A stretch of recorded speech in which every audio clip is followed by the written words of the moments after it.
அதே கரூரில் முப்பெரும் விழா நடந்த பொதுக்கூட்டில் அவர் கலந்துக்கிறார். அங்க என்ன பேசுறாரு திரு செந்தில் பாலாஜி அவர்கள்? ரோடு போட்டா ரோடு போட்டுருங்கிறார். இப்போ அதே செந்தில் பாலாஜி அதே கரூர்ல எப்படி பேசினார் என்பதை நாட்டு மக்கள் பத்திரிகையின் வாயிலாக ஊடகத்தின் வாயிலாக தெரிந்து கொள்ள வேண்டும். அவர் சசிகலாவுக்கு நெருக்கமாக, அதைவிட இளவரசுக்கு மிக மிக நெருக்கமாக இருந்தவர் செந்தில் பாலாஜி. அந்த செந்தில் பாலாஜி அமைச்சரவை 15 முறை ஏற்கனவே மாற்றி அமைச்சாங்க. அப்பெல்லாம் அவரை மாத்தல, சீனியர் அமைச்சர்லாம் மாத்தினாங்க. ஆனா இந்த ஜூனியர் அமைச்சரை மாத்திரம் மாத்தல.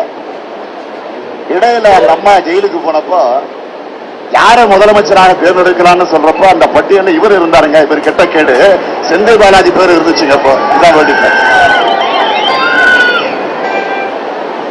ஆக இன்னைக்கு பாத்தீங்கன்னா அவரு மட்டும் இல்ல, ஒட்டுமொத்தமாக பாலாஜியினுடைய தம்பி இந்த கரூர் மாவட்டத்தை தன்னுடைய கட்டுப்பாட்டில் வச்சிருக்கிறாரு.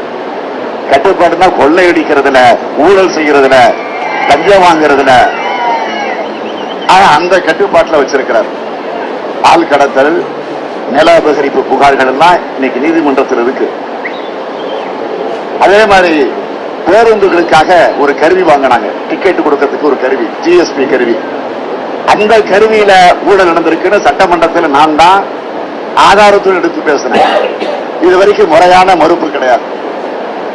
அது மட்டும் இல்ல, பொறியியல் படிச்சுக்கிட்டு இருந்த ஒரு இளைஞன் கோகுல் என்பவரை கடத்தி அவனை கொலை மிரட்டல் செஞ்சு அவனுடைய சொத்துக்களை எல்லாம் பறிமுதல் செஞ்சு அதற்கு பிறகு அந்த குடும்பத்தை சார்ந்தவர்கள் நீதிமன்றத்துக்கு போய் அந்த பிரச்சனை இப்ப நீதிமன்றத்தில் இருக்கு. இப்ப எங்க இருக்காருன்னு தெரியல.